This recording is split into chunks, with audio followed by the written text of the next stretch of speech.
Hello friends, जय जगन्नाथ। आज blog start करछि आ गोटे नुआ वीडियो।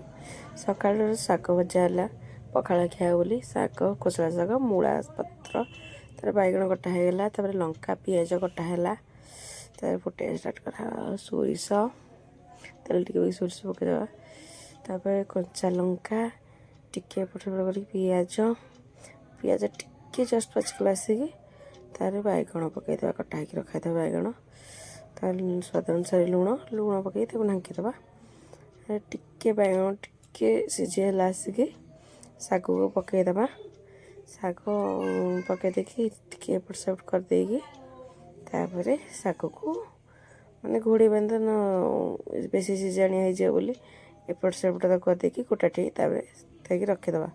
शाग तो बेसी हो ताकू भलसे एपट सेपट करके शाग रेडी। तापर आलू भजा करिया,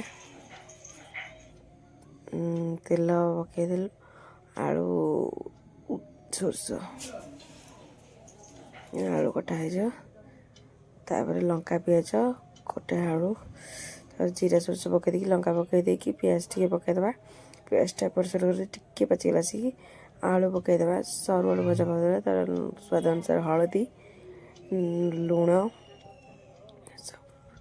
तापर एपट सेपट करदेकी भल भाव एपट सेपट कर घोड़ेदे, तार भजा होगला आमर रेडी।